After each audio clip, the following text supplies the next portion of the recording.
문재인 대통령이 조국 법무부 장관 후보자를 둘러싼 논란과 관련해 처음으로 언급을 했습니다. 논란의 차원을 넘어서 대학 입시제도 전반을 재검토하라고 말했는데 이를 두고 해석이 분분합니다. 네, 여야가 당초 내일부터 이틀간 조국 후보자 인사청문회를 열기로 했었는데요. 사실상 무산되는 분위기가 이어지고 있습니다. 최진봉 성공회대 교수, 김광덕 서울경제 논설위원과 함께 집중 분석해봅니다. 어서 오십시오. 어서 오십시오. 안녕하세요. 예, 제가 좀 전에 말한 대로 언급한 대로 문재인 대통령이 아세안 순방길에 오르면서 이런 언급을 했습니다. 이제 가족을 둘러싼 논란 차원을 넘어서 대입제도 전반에 대해서 재검토하라 이런 지시를 했거든요. 예. 어떻게 분석하십니까? 그러니까 아무래도 이제 이번 조국 후보자 관련해서 딸의 입시 관련된 여러 가지 논란들이 있었고 그것 때문에 젊은 세대들이나 대학생들 예. 이런 이제 유권자라고 얘기할 수 있겠죠. 이런 분들이 상당히 많은 실망을 했잖아요. 예. 그래서 집회도 하고 이런 상황. 이런 부분에서 대통령으로서 느낀 점을 말씀하시는 것 같아요. 제가 볼 때는. 그러니까 젊은 세대나 우리 대학생들이 느낄 수 있는 상대적 박탈감에 대해서 대통령이 공감을 하시면서 그분은 분명히 문제가 있다 이렇게 지적을 하신 거잖아요. 예. 다만 이제 문제가 그러면 왜 이런 문제가 발생하게 됐느냐 하는 점에서 분석을 보면 대통령이 보실 때는 이게 제도적 문제다. 교육 제도의 문제라고 보시는 것 같아요. 예. 그러니까 우리나라 교육 제도를 보면 지금 현재 70% 이상을 수시로 뽑습니다. 대학들이. 그러니까 수능보다는 수시로 70%를 뽑기 때문에 수시에서 평가할 수 있는 게 수능 성적이 아니라 그 사람이 뭐 논문을 쓴 거나 논술에서 어느 정도 성적을 받았거나 어느 정도 활동을 했거나 우리가 소위 얘기하는 스펙 쌓기라고 하는 걸 할 수밖에 없는 예. 상황이거든요. 예. 그런데 스펙 쌓기라는 걸 하는 것은 결국 특권층이라든지 돈이 많은 분들한테도 유리해요. 예. 그런 자녀들은 할 수 있는 기회가 많아지잖아요. 인맥을 통해서도 그렇게 스펙 쌓기를 한다거나 아니면 뭐 여러 가지 이제 활동들을 하려면 또 돈도 많이 들어가고 정보도 필요하지 않겠습니까? 그런데 생활에 바쁘거나 우리 일반 서민들 부모님들 같은 경우는 그럴 수 있는 능력이 한계가 있어요. 예. 그럼 결국 특권층들에게 유리한 상황으로 가는 이 교육 제도가 결국 이런 문제를 발생시키는 것이니 예. 차제에 이런 문제를 좀 해결했으면 좋겠다 이런 발언이 알겠습니다. 아닌가 하는 생각이 듭니다. 예. 야당에서는 이 대통령의 발언에 대해서 제도를 비판하면서 이제 시선을 조국 후보자의 흠결에서 좀 제도 쪽으로 다른 쪽으로 옮겨가게 하려는 것 아니냐 이렇게 지적하더라고요. 네, 야당 지적은 이제 제도로 과거 정권에서 사실은 이러한 입시제도가 만들어지지 않았습니까? 과거 정권의 제도 탓으로 돌리면서 소위 조국 후보 구하기에 나선 거 아니냐라고 하는 비판을 하고 있는데 저는 양 측면이 있다고 봅니다. 예. 일단은 첫 번째는 조국 후보자에 관련해서는 조국 후보자를 지키려고 하는 마음이 좀 더 큰 것 같아요. 요거를 볼 때. 그래서 이제 이 현재 교육제도가 과거 정권에 만들어졌다고 하는 거를 예. 그걸 뭐 굳이 과거 정권이라는 표현을 안 썼지만 상기를 시키면서 그 조 후보자 개인의 비리나 잘못보다는 제도 탓으로 많이 돌리려고 하는 그런 움직임을 보이고 있다는 거고요. 또 하나는 그러면서도 조 후보자를 꼭 반드시 지키려는 건 또 아니다라는 또 해석도 있어요. 그게 예. 뭐냐 하면 예.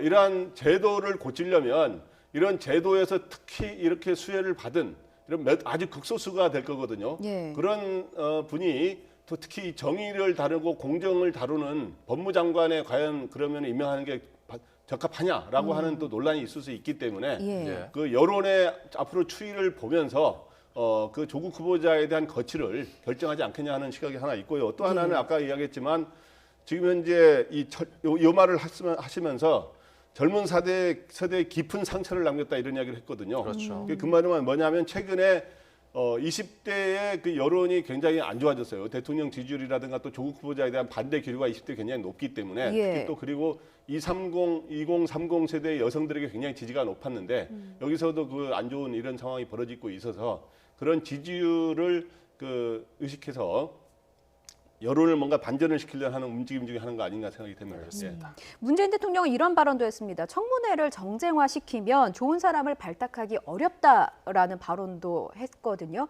그러니까 문재인 대통령은 청문회가 실시되지 않을 경우에 대해서 뭐 조국 후보자 거취와 관련해서는 따로 언급을 하지 않았다고는 하는데 어떻게 예. 해석하십니까? 저는 만약에 이제 청문회가 원래 계획된 대로 안 열리게 되면 그러니까 예. 내일 모레 이틀 동안 원래 열리기로 했잖아요. 그런데 예. 안 되게 되면 그냥 법적 절차를 밟으실 것 같아요. 예를 들면 임명을 강행하는 수순. 그렇죠. 예. 그렇게 될 수 있겠죠. 3일 날 다시 청문 보고서를 채택해 달라고 국회에 요청을 하게 됩니다. 예, 왜냐하면 예. 3일이 할 수 있는 기한이에요.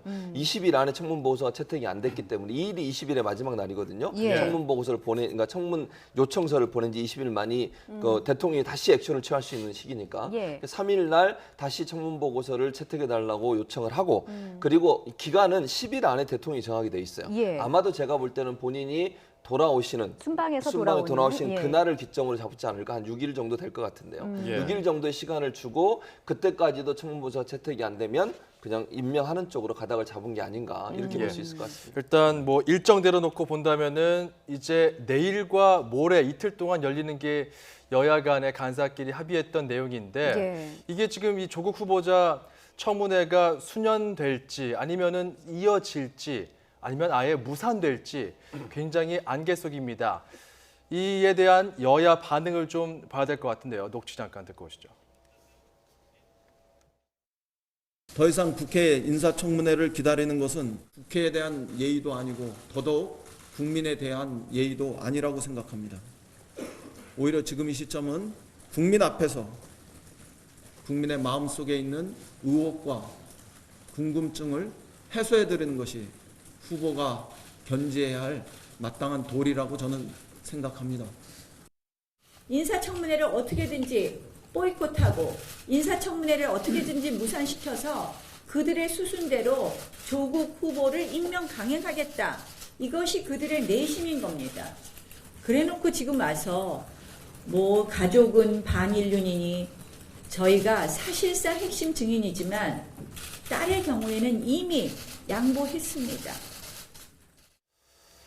네, 이게 이제 오늘 나온 이야기들인데 청문회 무산을 염두에 둔 여야 입장입니다. 예. 지금 이 상황에서 본다면은 뭐 완전히 청문회가 일단 내일하고 모레는 무산된 걸까요? 아니면은 좀 가능성이 있는 걸까요? 어떻게 보십니까?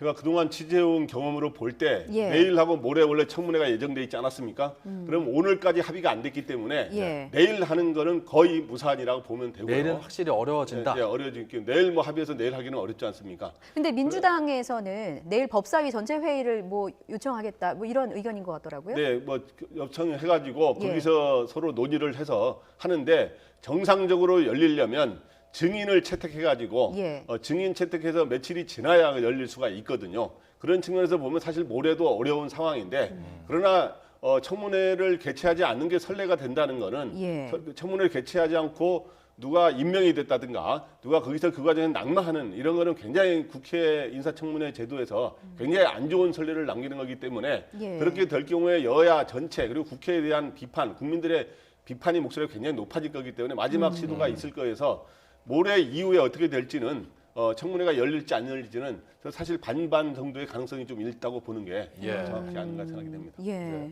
이인영 원내대표가요. 한국당이 끝내 청문회를 열지 않으면 국민과 직접 만나는 것을 택하겠다라는 발언을 했습니다. 네. 이게 국민청문회를 염두에 둔 것입니까? 명칭은 국민청문회인데 예. 제가 생각할 때 뭐 기자 간담회 또는 인터뷰 정도로 인터뷰라고 하는 게 일반적으로 그냥 길에 서서 하는 인터뷰가 아니라 좀 길게 예를 예. 들면 관훈 토론 정도 그 정도의 모양새가 되지 않을까 하는 생각이 들어요. 제 개인적으로는. 예. 왜 그 하는 이유는 딱 한 가지예요. 여론을 돌려보겠다는 거거든요. 그러니까 조국 후보자가 한 번도 해명할 수 있는 기회가 없었어요. 지금까지. 예. 그러다 보니까 의혹만 계속 보도가 되니까 여론이 반대쪽으로 여론이 많이 기울었잖아요. 지금도 보면 여론조사 결과를 지금까지 나온 걸 보면 반대가 훨씬 높아요. 그런 상황에서 조국 후보자에게 해명의 기회를 줘서 그 여론을 좀 돌려놓고 나서 강행을 하게 되면 예. 어느 정도 팽팽한 그러니까 찬반이 팽팽하게 가는 정도까지는 올려놓을 수 있다고 판단한 것 같아요. 그러니까 결국 국민청문회라고 하는 것이 말이 청문회지 우리 국회에서 하는 청문회를 무시하거나 국회 청문회를 대체하는 건 절대로 아닙니다. 이거는 예. 법적으로 아무런 구속력이 없는 거예요. 그러니까 이거는 국민들 앞에 조국 후보자가 나서서 본인의 입장을 해명할 수 있는 기회를 줘서 예. 지금 반대쪽이 많은 이 여론을 찬성 쪽으로 돌리겠다고 하는 어떤 그런 의도를 가지고서 하는 거기 때문에 예. 제가 볼 때는 이제 기자들이나 국민들을 대상으로 해서 조국 후보자가 해명할 수 있는 기회가 한 번도 없었으니 예. 그리고 나서 임명하게 되면 제가 볼 때는 찬반 여론이 어느 정도 비등하게 가지 않을까. 예. 그걸 노리고서 아마 민주당이 하는 것 같다는 그러니까 이게 국민청문회라는 게 사실 선례가 없기 때문에 이게 어떤 식으로 한다는 건지도 잘 모르는 분들도 많고요. 여기에 대한 어떤 가능성을 어떻게 보시는지와 그리고 여야 간에 더 이상 그 진인 채택에 있어서의 접점을 찾을 수 없는 건지 이 부분도 좀 짚어주시죠. 그 원래 국민청문회라고 하는 제도 국민 인사청문회라는 거는 아마 다른 나라에도 사례가 없을 겁니다. 그러니까 왜냐하면 인사청문회라는 게 원래 미국에 도입된 제도인데 미국 다음으로 그래도 인사청문회 제도를 열심히 그리고 활용하는 나라는 우리나라거든요. 그렇기 때문에 이러한 제도는 미국에서 뭐 국민 인사청문회라는 거 없지 않습니까? 그런데 이제 이번에 정규적인 국회 인사청문회가 불발될 경우에는 그대로 임명을 강행하면 여당도 부담스럽기 때문에 국민청문회라는 걸 이번에 시도하지 않았었습니까? 그래서 뭐 그렇기 때문에 시도할 가능성은 저는 꽤 있다고 보고요.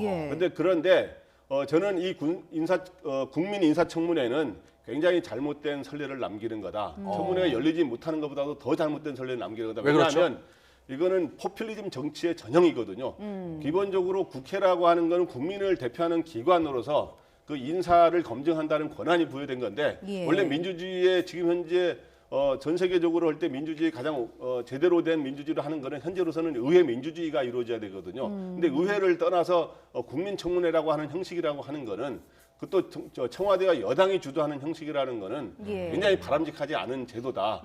무슨 대통령과의 대화 이것도 아니고요. 그렇기 때문에 저는 이런 거는 잘못된 거는 이 선례를 안 남기는 게 바람직하다고 생각하고요. 하나만 더 이야기하자면 현재 이 정규 인사청문회를 꼭 해야 된다고 저는 생각을 하는데 여야 양측이 이 청문회 공포증을 갖고 있는 것 같아요. 소위 영어로 말하면 청문회가 히어링이라 그러잖아요. 주로 듣는 자리니까 히어링 포비아 현상을 갖고 있는 것 있는데 이런 거를 왜냐하면 여당은 왜 그러냐면 조국 후보자 외에 다른 증인들도 나와가지고 뭔가 말이 엇갈렸을 때 이게 문제가 생기거든요. 바로 그러한 거에 대한 두려움 때문에 새로운 가족들 증인 채택을 원하지 않는 것 같고 야당은 청문회를 했는데도 결정적 한방이라는 게 새로운 게 나와야 된다고 하는 또 그런 여론이 있지 않습니까? 그렇게 해서 결정적 한방이 안 나왔다 그래서 임명이 돼버릴 경우 야당은 왜 이렇게 무력하냐라고 하는 그런 비판론에서 굉장히 다시 주도권을 완전히 국면에 다시 전환되는 이런 상황이 되기 때문에 여야가 다 이 현 인사청문회를 좀 두려워하는 측면이 있다. 그 증인 채택에서 그리고 그 청문회 날 뭐가 어떤 이슈가 터져 나올지에 대해서의 부담에 대해서 짚어주셨고 그 앞서서는 그 포퓰리즘이다. 그리고 정당성이 좀 떨어진다면서 국민청문회에 대해서 이제 김광덕 위원 같은 경우는 반대 입장을 좀 짚어주셨는데 이 부분에 대해서만 우리 최진봉 교수님 짧게 한번 좀 반론이 있다면 좀 들어보세요. 뭐 저는 이렇게 생각해요. 청문회란 이름이 붙어서 문제가 된다고 저는 봐요. 이건 청문회가 아니라 국민을 상대로 해서 조국 후보자가 본인에 대한 여러 의혹에 대해서 해명할 수 있는 기회를 갖는 거예요. 원래는 국회에서 하는 청문회를 통해서 그 일을 하려고 했잖아요. 근데 무산이 돼가지고 만약 못하게 되면 그런 기회 자체도 없잖아요. 국민은 알고 싶어요. 그리고 국민들이 요구하는 것은 조국 후보자의 해명을 들어보자는 거거든요. 일단 들어보자. 그렇죠. 그런데 그럴 기회가 없잖아요, 지금. 그러면 나름대로 조국 후보자 입장에서 어떤 형태든 기회를 가져야 되는 거잖아요. 본인도 해명을 하고 싶은데 해명할 자리가 없고 기회가 없으니까. 그런 차원에서 본다고 하면 언론을 대상으로 해서 언론이 생중계하는 가운데 국민들이 직접 보는 가운데 본인의 해명을 들을 수 있도록 해주자. 그래서 국민들이 판단하게 만들자는 거죠. 물론 국회 청문회를 하는 게 저도 최우선이라고 생각. 그게 제일 좋은 방법이지만 지금 여야가 싸워가지고 국회 청문회가 못 열리는 상황이 된다고 하면 그럼 조국 후보자 입장에서는 뭔가 본인이 해명할 수 있는 기회는 있어야 되고 국민들도 한 번은 들어봐야 되는 거 아니에요? 듣지도 않고 뭘 결정할 수 있는 상황은 아니잖아요. 국민들이 지금 의혹을 갖고 있는 부분에 대해서 한 번도 제대로 된 해명을 들어본 적이 없기 때문에 그 해명의 자리는 반드시 있어야 된다. 알겠습니다. 청문회가 그 자리가 돼야 하는데 그게 안 된다고 하면 조국 후보자나 여당 입장에서는 국민을 상대로 해서라도 해명할 기회를 반드시 가져야 되겠다. 이런 차원에서 추진하는 거기 때문에 이게 국회 청문회를 대체한다는 건 절대로 아니라는 걸 좀 아셨으면 좋겠습니다. 일단 두 분 말씀의 공통점은 이제 국회의 의무인 인사청문회를 좀 방기하지 말아라라는 메시지를 주신 것 같고요. 한국당의 경우는 내일 합의를 하면 9일에서 10일 정도의 인사청문회를 열 수 있지 않겠느냐라고 제안을 했습니다. 그러니까 이제 그 증인들의 강제 출석을 요구할 수 있는 출석 요구서를 전달하고 나서 5일이 지나야 이제 강제 출석을 요구할 수 있으니까요. 그 부분을 좀 염두에 둔 것입니까? 네, 그런 거죠. 이제 증인을 채택해도 일정 기간이 지나야 출석하는 게 이제 법적으로 의무화되기 때문에 그러려다 보면 9일에서 10일에 열릴 수 있다는 건데 사실은 여권 입장에서 볼 때는 원래는 이번에 내일 정도까지 하는 게 원래 국회 인사청문회를 마무리하는 게 일반적인 관례에 맞는 거예요. 법 관례. 그런데 이런 식으로 해서 증인 채택이 합의가 안 됐으니까 부득이 국민들이 궁금해하니까 좀 늦출 수는 있습니다만은 가급적 저는 이번에는 어차피 날짜가 좀 어그러졌기 때문에 증인 채택을 좀 서로 민주당 입장에서는 가족들이나 이런 사람들은 전혀 안 된다는 입장이고 한국당은 딸을 제외하고는 많은 사람들을 요구하고 있고 그다음에 바른미래당은 지금 현재 그래도 부인하고 동생은 부를 수 있는 거 아니냐라고 하는 약간의 세 갈래 입장 차이가 있는데 예. 저는 이 최소한의 그러나 가족이라고 반드시 부르지 말라는 법은 없거든요. 예. 그러나 뭐 무조건 또 자주 많은 사람을 불러서는 안 되겠지만 예. 과거에 보면 과거에 김태호 총리 후보자 때는 보면 형수를 부른 적이 있고 예. 그다음 김황식 총리 후보자 때는 누나를 부른 적이 있어요. 그런 사람도 있기 때문에 최소한의 증인을 불러서 여야가 합의해야 되는 게 아니냐. 예. 그렇지 않으면 그 당이 어느 당에 지금 서로 책임이 더 많냐 이런 식으로 되는데 예. 어쨌든 그 책임을 묻게 되는 국민들이 그런 예. 일이 있게 됩니다. 지금 이 오신환 바른미래당 원내대표의 제안, 그러니까 그럼 증인 채택이 문제고 가족에 대해서 이견이 많으니까 그러면은 조 후보자의 부인 그리고 조 후보자의 동생만 불러보자라고 중재안을 내놓았거든요. 여당 입장에서는 좀 부정적인 입장을 내비쳤는데 교수님 보시기에 어떻습니까? 야당도 부정적인 입장을 내비치고 있어요. 양쪽 다. 예. 저 제안을 양쪽 다 안 받았어요. 자유한국당도 끝까지 모친을 모셔야 된다. 중재가 안 됩니까? 중재가 안 되고 있어요 지금. 예. 그러니까 이건 여당뿐만 아니라 야당도 이 중재안을 받지 않았기 때문에 양쪽 다 양보를 안 하는 거죠 사실은. 예. 그러니까 제가 볼 때는 이래요. 기간이 늘어나면 늘어날수록 누구한테 유리하다고 판단하겠습니까? 자유한국당은 기간이 길면 길수록 오랫동안 끌면 끌수록 이 여론이 악화돼서 본인들한테 유리하다는 판단을 하는 거예요. 왜 그렇죠? 예. 왜냐하면 이 의혹이 점점 커지잖아요. 그리고 국민적 분노는 점점 커져요. 왜냐하면 해명이 안 된 상태에서 의혹은 계속 보도가 되고 있는 상황이니까 예. 국민들이 보도를 보는데 그 보도 내용이 전부 다 의혹이에요. 어허. 그러니까 확인 안 된 의혹들이 나오고 있는 상황이고 물론 제가 그 의혹이 모두 다 잘못됐다고 얘기하는 게 아니에요. 예. 그러나 해명을 들어보면 어느 정도 어느 의혹은 맞고 안 맞는 게 있지 않겠어요? 그런데 지금 보도된 내용 보면 의혹만 나오기 때문에 그런 보도를 보는 국민들 입장에 조 후보자에 대해서 아주 부정적인 이미지를 가질 수밖에 없는 거죠. 네. 그렇기 때문에 야당 입장에서는 길게 끌면 끌수록 유리하다고 판단하는 거예요. 정치적으로 봤을 때. 여당은 어떻게 되겠어요? 짧게 끝내야 돼요. 어허. 이게 왜냐하면 빨리 해명이 안 되고 여기서 계속 이렇게 질질 끌게 되면 의혹만 점점 부풀려지는 거예요. 예. 그런 차원에서 본다고 하면 서로의 시간 싸움이 전혀 다른 관점 접근하고 있는 거잖아요. 여당은 빨리 끝내야 되는 입장이고 야당은 길게 끌어야 되는 입장이에요. 그러다 보니까 정쟁으로 가는 방향으로 가고 있는 게 문제라고 보여지고 예. 조금씩 양보해서 그러면 합의점을 찾을 수 있도록 노력을 해야 돼요. 저는 안타까운 게 어제인가 그제 그 김도우 의원이 대신 의사봉 지고서 법사위에서 46초만 회의 끝내버렸어요. 예. 개의합니다. 그다음에 산회합니다. 이게 말이 됩니까? 아니 만나서 얘기를 해야 될 거 아니에요. 논의도 하고 치열하게 싸우더라도 공방이 있더라도 얘기해서 이 문제를 풀려고 노력을 해야지 의도적으로 와서 회의 열자마자 바로 끝내버리면 아예 대화를 안 하겠다는 거 아니겠습니까? 예. 이런 자세가 아니라 대화하고 협상하고 논의할 수 있는 자리를 반드시 만들어야 한다고 생각합니다. 민주당 일각에서는요, 동생이 만약에 조국 후보자 동생이 임의로 뭐 자진 출석한다면 뭐 어느 정도 가능하진 않을까라는 의견도 좀 나오고는 있는데 그렇다면 합의 가능성에 대해서는 뭐 전혀 없다고 봐야 됩니까? 아니면은 가능성이 조금이라도 있는 겁니까? 저는 조금이라도 있는 거로 좀 보고 싶어요. 예. 그렇게 해서 그러니까 그렇게 해야 되고 그러니까 이제 민주당 입장에서는 이제 가족들은 안치적으로는 인권 침해고 예. 사생활 보호에 어긋난다. 그래서 가족들 증인 채택은 안 된다. 예. 하지만 과거에도 선례가 거의 없다 그러지만 아까 제가 선례를 몇 가지 이야기하지 않았습니까? 그렇기 때문에 근데 민주당은 단지 이제 자진 출석이라는 걸 전제로 동생은 할 수 있다라고 이야기를 하고 있습니다만은 예.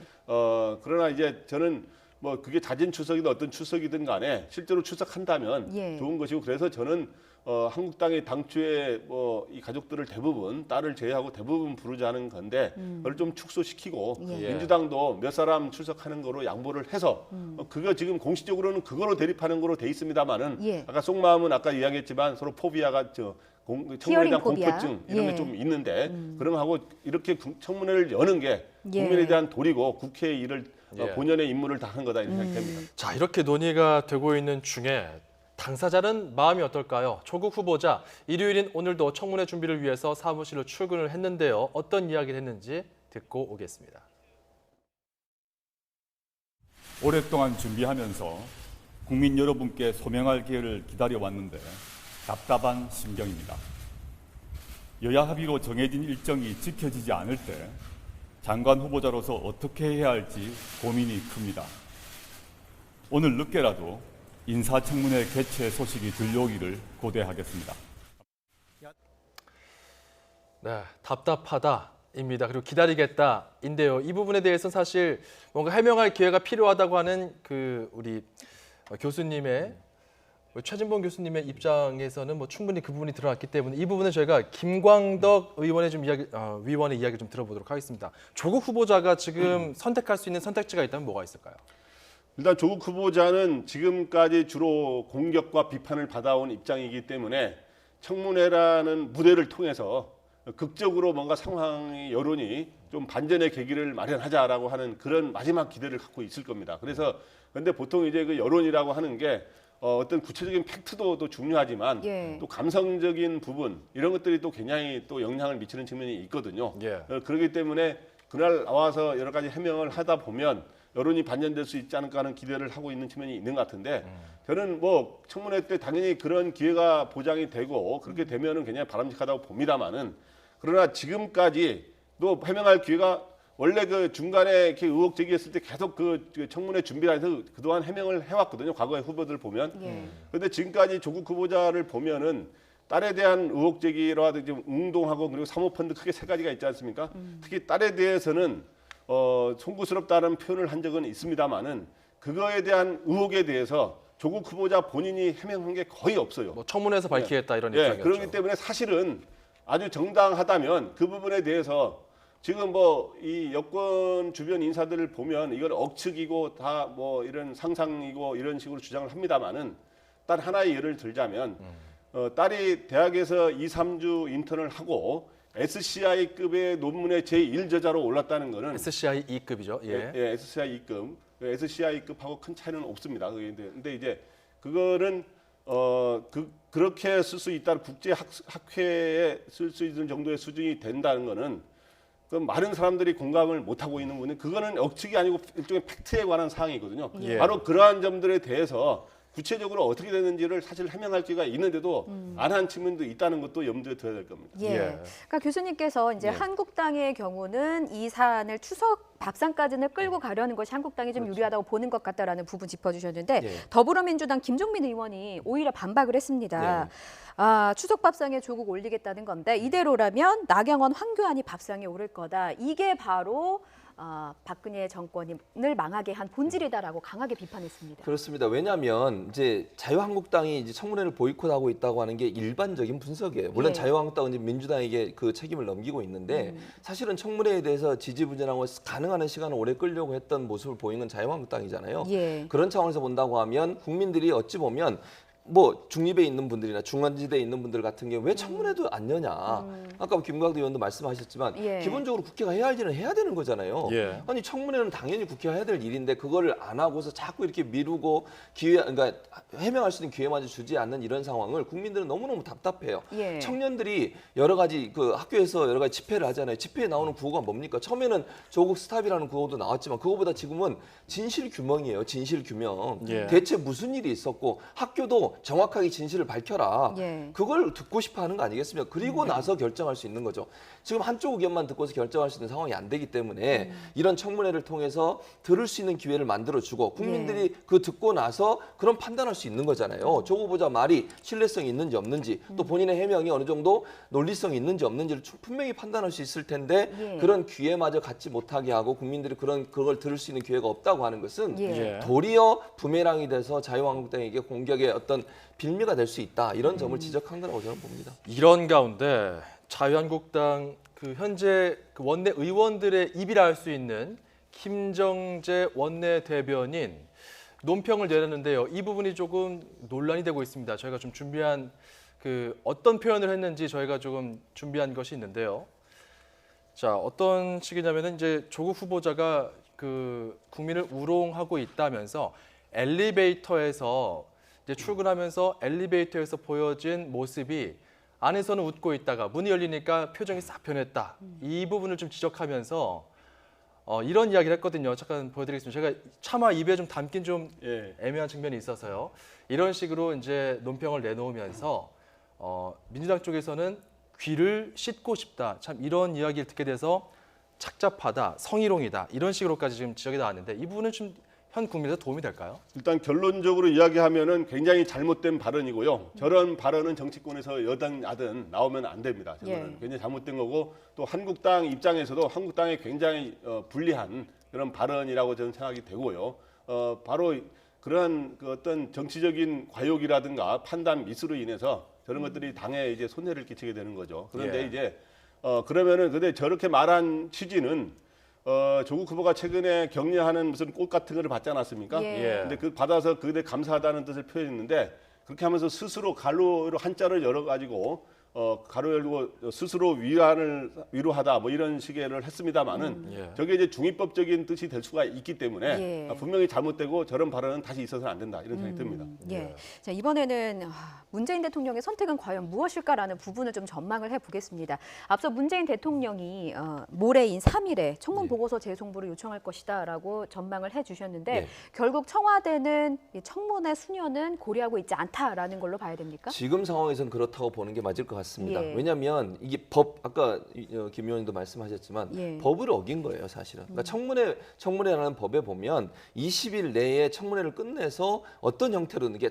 뭐 동의를 하든 동의를 않든 청문회 어떤 결론을 청와대에 넘겨야 되는데 그 예. 시한이 9월 2일이에요. 예. 근데 9월 2일을 넘겨서 3일까지 청문회 하겠다고 하는 것도 사실은 기본적으로 국회법을 어긴 사항인데 그건 그래도 여야가 합의했으니까 청와대 어느 정도 그건 양해하는 걸로 받아들였는데 예. 지금 그 청문회마저도 못하게 되는 무산이 되는 상황까지 가게 되면 더 이상 기다리는 것이 의미가 없다. 이거는 국회가 국회법을 지키지 않고 예. 이건 법을 지키지 않은 상태에서 진행되고 있는 것이기 때문에 그러면 법적 절차를 그대로 밟겠다는 거죠. 예. 그러면 대통령이 10일 이내에 다시 청문 보고서를 채택해 달라고 요청하는 요청서를 보낼 수 있습니다. 예. 그건 날짜는 대통령이 정하게 돼 있어요, 법에.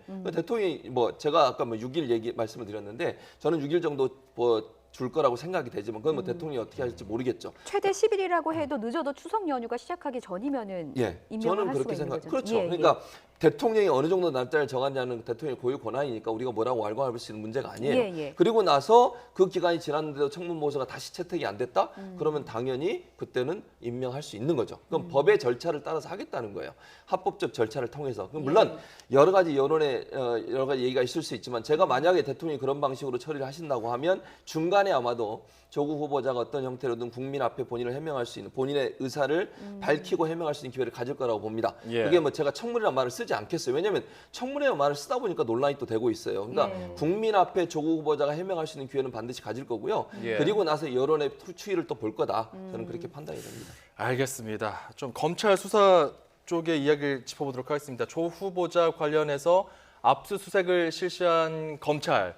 이 수사 내용에 유출됐다. 그러니까 피의 사실 공표에 대한 이런 의혹에 대해서 굉장히 지금 여론도 민감하고요. 검찰도 여기에 대해서 민감하게 또 반응도 했는데 일단은 관련해서 이 검찰로부터 정보를 받아서 뭔가 보도를 한 것이 아니냐 이런 네. 의혹을 받고 있는 언론사가 있고요. 여기에 대해서 또 그 언론사에서는 그게 아니다. 독자적으로 취재했다. 이런 식으로 나오고 있어요.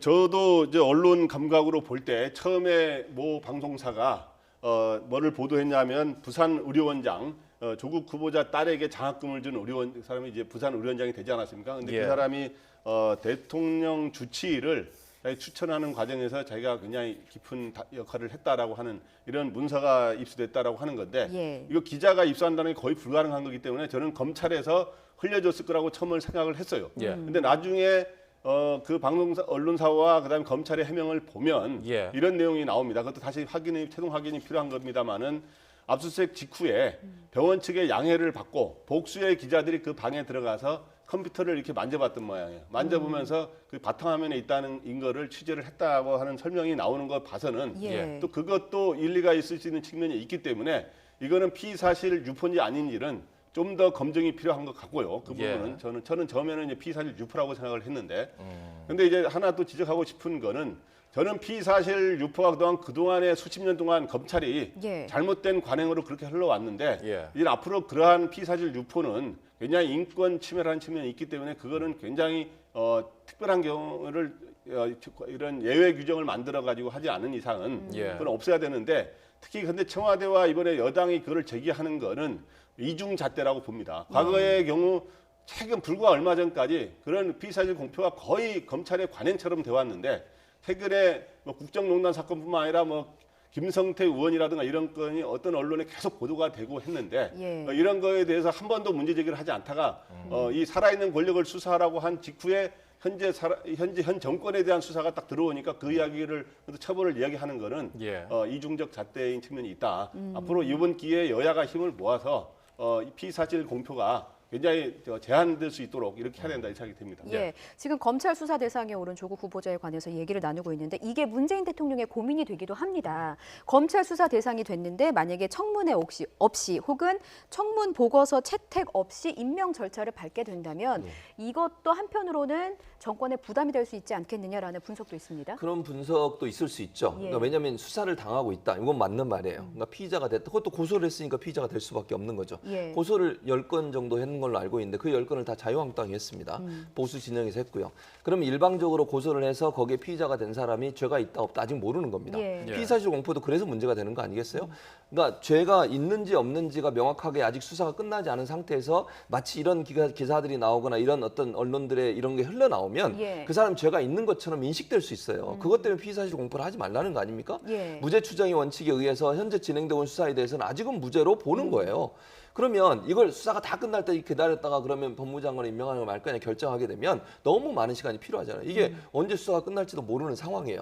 일단은 지금 현재로 봐서는 조 후보자의 해명이라든지 그러니까 본인이 개인적으로 한 해명이라든지 아니면 현재 나온 의혹 같은 경우에는 완전히 수사가 마무리되지 않은 상태이기 때문에 예. 이게 물론 지금 현재 나온 언론의 보도로 보면 상당히 큰 문제가 될 수 있는 것처럼 보이지만 예. 만약에 수사 끝나고 무혐의로 나오거나 아무 뭐 법적으로 문제가 없다는 결론이 나오게 되면 예. 그건 또 어떻게 할 겁니까? 그러니까 지금 상황에서는 그걸 고려해서 조 후보자를 임명할지 말지를 결정하게 되면 너무 오랫동안 기다려야 돼요. 예. 그러면 더 논란은 커질 수밖에 없어요. 예. 만약의 경우에 저는 조 후보자가 법무장관으로 임명이 되고 나서 혹시나 이건 그냥 혹시나 제가 말씀드리는 겁니다. 예. 검찰이 조사했는데 문제가 있다. 그럼 처벌 받아야죠. 장관이 되고 나서. 그럼요. 당연히 그래야 되겠죠. 만약에 예. 저는 이건 혹시나를 가정을 말씀드리는 하고. 가정하에 예. 말씀을 드리는 겁니다. 그러면 당연히 그건 법 앞에 누구나 동일하게 평가받아야 된다고 저는 생각을 합니다. 예. 그러나 지금 상황에서 아무런 결론도 나오지 않고 의혹 수준에 제기되는 문제 가지고 법무장관 임명하는데 그게 고려가 돼버리면 예. 그러면 앞으로 이런 일이 있을 때 그럼 임명을 못하게 되는 상황이 되는 거예요. 예. 그러니까 1차적으로 검찰 수사는 진행이 됐지만 그건 검찰 수사대로 가는 것이고요. 법무장관은 법무장관을 임명하는 것은 또 정치적으로 그건 하는 행위다. 예. 만약에 문제가 있다면 나중에 그 문제는 법적인 문제로 따져야 될 문제다 이렇게 생각이 됩니다. 알겠습니다. 그럼 검찰이 어떻게 보면은 상당히 정치적인 압박이 올 수 있는 그런 타이밍에 어떤 칼을 빼들었다. 수사에 어떤 준비를 하고 이제는 주변인들 소환 조사까지 준비하고 있는 이런 시점까지 왔는데요. 검찰은 지금 시점에서 그냥 법대로 하는 겁니까? 아니면은 검찰도 어떤 사법개혁 이런 것들을 앞두고 뭔가 몸부림을 치는 겁니까? 검찰이 검찰 개혁을 막기 위해서 이렇게 하는 거 아니냐라고 이제 여권에서 의문을 제기하고 있는데 그런 측면이 일부 있을 수 있는 측면이 있습니다.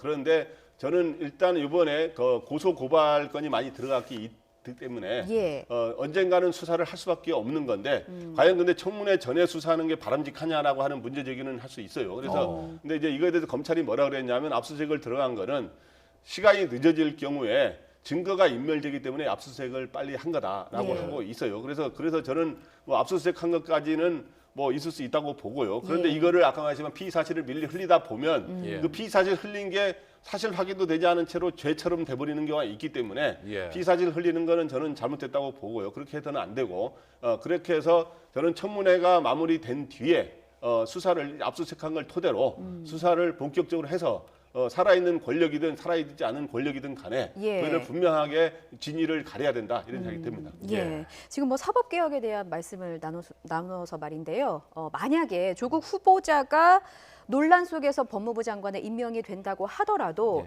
내상을 상당히 많이 입은 상황 아니겠습니까? 그렇죠. 그렇다면 이 문재인 정부가 원하는 방향인 사법개혁의 동력을 좀 확보할 수 있을까? 의구심을 제기하는 시각도 있습니다. 그 내상이라고 하는 부분을 예. 지금 현재 시점으로 보면 이제 보도된 보도에 또는 그 자유한국당의 폭로한 폭로의 내용 때문에 내상을 입은 거라고 볼 수 있는 거잖아요. 예. 그런데 조 후보자가 만약에 이제 청문회 거치죠 못하게 되면 국회 청문회가 무산되게 돼서 본인이 해명을 해서 예. 일정 부분 그 부분이 해소가 될 가능성도 저는 있다고 있다고 봐요. 그건 뭐 예. 두고 봐야 되겠죠. 지금 예. 당장 제가 이렇다 저렇다 확정적으로 말씀드릴 수는 없지만 만약에 예. 조국 후보자에게 해명할 수 있는 기회가 주어져서 해명이 되고 국민들이 그걸 납득할 수 있도록 받아들이게 되면 내상이라는 부분도 많은 부분 저는 없어질 거라고 봅니다. 예. 그건 충돌이 되는 부분이고 의견이 대립되는 부부인 거지 예. 법적으로 문제가 되는 부분이 아닐 수도 있는 부분이 있거든요. 예. 그래서 그런 차원에서 본다고 하면 그 내상이라고 하는 것도 지금 우리가 우려한 것만큼 크지 않을 수도 있다는 점 우리가 좀 명심해야 될 것 같습니다. 네, 조국 후보자의 고향 부산에서 한국당은 장외 집회를 열어서 여론전을 이어갔습니다.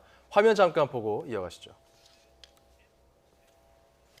우리 사회 구석구석까지 다 망가뜨리고 있어요.